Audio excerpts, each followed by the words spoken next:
Welcome back. How are you feeling? I'm great. Thank you. Hello. Yeah, I'm great. Thank you. So, how important is this win for you? Uh, I have like 4 fights in my contract. I lost the first two, so it's a very complicated time for me right now. I don't want to lose my job. I worked so hard to get here, to get the UFC, to get the contract. I went to the Contender Series twice just to get a contract with the UFC, and I'm going all in. That's a fight that I cannot take risks. I don't have any more fat to burn. You know what I mean? So yeah, that fight means a lot to me. Do you feel that pressure, like you're describing, and you feel like maybe you're fighting for your job? That pressure on top of the fact that you're about to fight someone. I mean, we feel the pressure like every time we're gonna fight. Like we feel some anxiety, some fears. It's normal. It's human.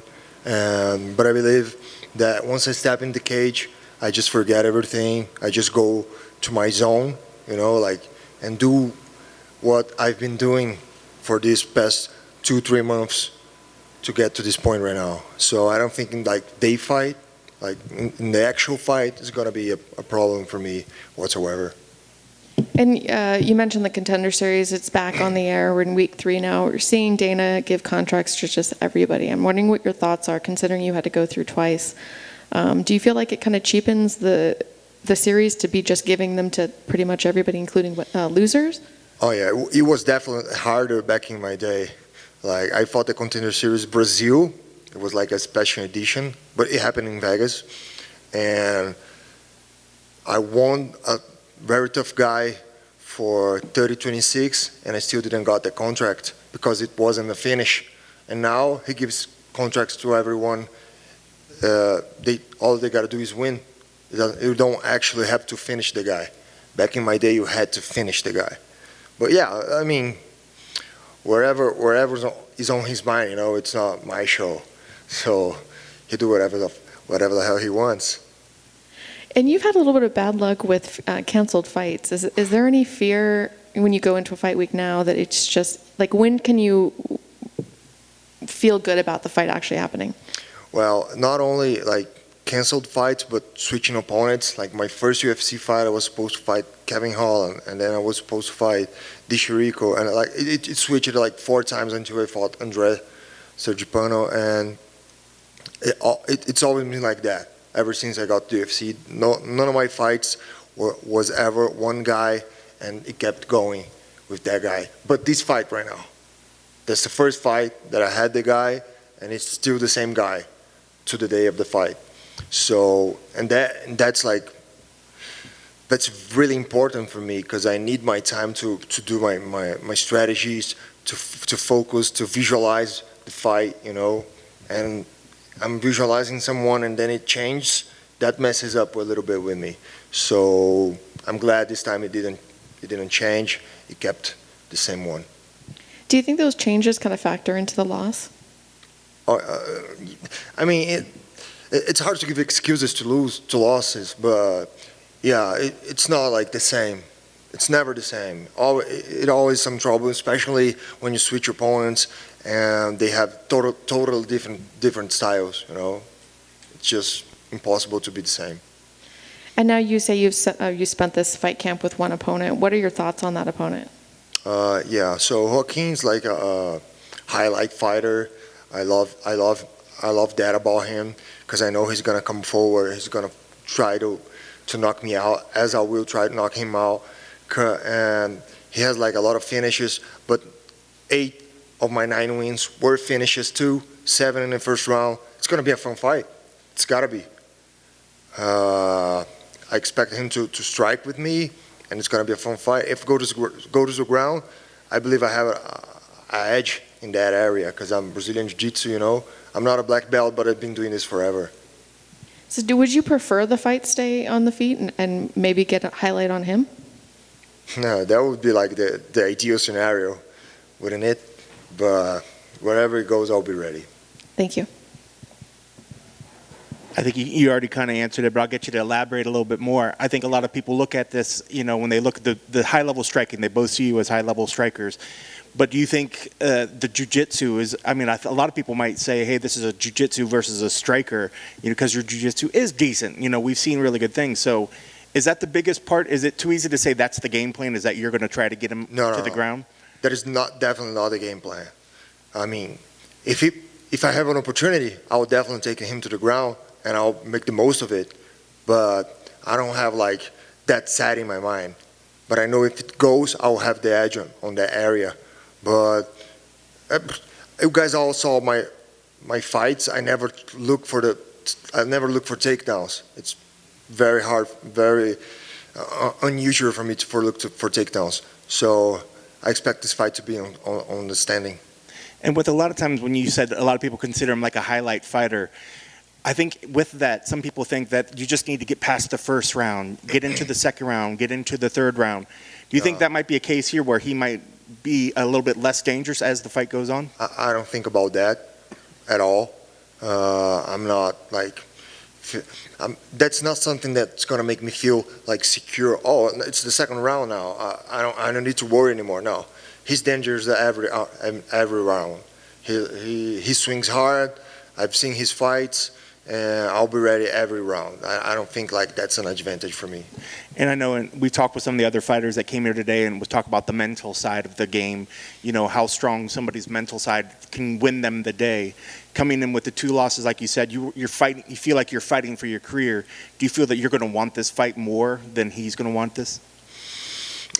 It's hard to say what's going on through his mind because he lost his last fight too. So that of course gives you a little bit of a fire going on. But I have this fire burning, and it's burning hard. I haven't won in 2 years. The last time I won, I was doing my camp over here, and that's what I'm doing right now. I'm doing my camp over here again, and it's going to be different than the 2 fights that I had in UFC. And then last thing is, what needs to happen just to make sure that you get your arm raised? What are the keys to the victory for you? One of the things that I worked the most this camp was my cardio, because that's where I lacked my 2 first fights in UFC, and my cardio is I feel like it's great right now. I just came from the altitude, Albuquerque, and here it's a little bit lower, so that helps too.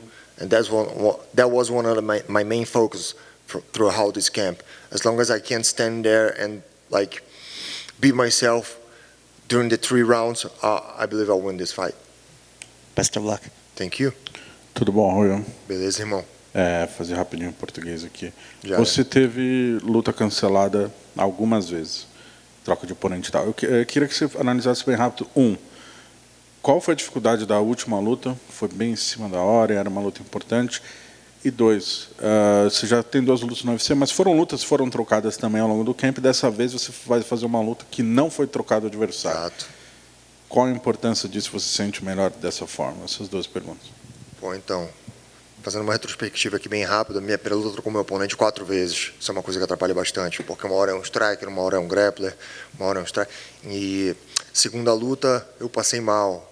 Era para ser contra o Trevin Galhos, lá em Houston. Acabou que eu passei mal. Terceira luta era para ser contra o Eric Anders.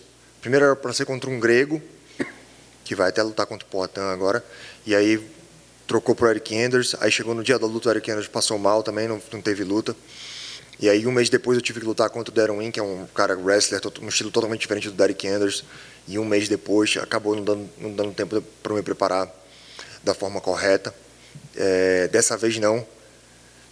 Dessa vez é o Buckley, e continuou sendo o Buckley, não mudou. Eu fiz o meu camp aqui, fiz o meu camp todo aqui. Como eu fiz também para lutar contra o meu último oponente, que ele acabou saindo da luta 10 minutos antes da luta. Desculpa, qual é o nome dele? Enfim. Mas eu acredito que isso é um fator muito importante, e o fato de não ter mudado o meu oponente durante esse camp todo vai me ajudar bastante e vai mostrar no dia da luta. Certo. Você mencionou que você tinha 4 lutas, você assinou o primeiro contrato com o UFC para 4 lutas. Certo. Você perdeu as 2 primeiras. A pressão, e trabalhar com a pressão da necessidade da vitória, você sente que a vitória é mais importante do que nunca nesse sábado? Sim, com certeza é uma das lutas das lutas principais da minha carreira. Eu vou lutar com toda a garra, com toda unhas e dentes, porque, figurativamente falando, claro, porque eu preciso muito dessa vitória. Eu quero manter meu trabalho, eu quero ter uma carreira longa ainda no UFC. E eu acredito que eu tenho potencial para estar aqui, que eu mereço estar aqui. Se eu não merecesse, eu não teria nem chegado. E com certeza, eu tô perdendo essa luta. Talvez eu já até esteja com a corda no pescoço, mas perdendo essa luta, eu com certeza vou estar. Última pergunta, então. A gente acompanha a sua carreira, eu sei que você venceu, eu estava nas 2 vezes que você venceu no Contender, inclusive na primeira você foi o único da noite que não foi contratado naquele episódio. E foi a luta mais movimentada. Pois então. E passado isso, depois dessas 2 lutas, alguns fãs que te conhecem só na sua performance do UFC se questionam por que você estaria no UFC. E aí eu gostaria de aproveitar esse espaço e olhar para a câmera, por favor, e se apresentar o porquê você acha que você não só merece, como vai continuar no UFC. Mandar um recado para os fãs que ainda não te conhecem. Fala, galera do Brasil, galera do mundo todo. Eu queria dizer para vocês que o atleta Antônio Arroyo ainda vai se mostrar no UFC, ele ainda vai aparecer. E, se Deus quiser, vai ser essa luta. Com certeza vai ser essa luta. E, com certeza, quem não acompanhou o Contender Series, vai lá dar uma olhadinha, olha minhas lutas no YouTube. Eu sou um atleta totalmente diferente do que eu fui nas 2 primeiras lutas no UFC, e eu vou mostrar isso agora para vocês. Conto com a torcida de todos, dia 18 de setembro, UFC Fight Night Las Vegas. Os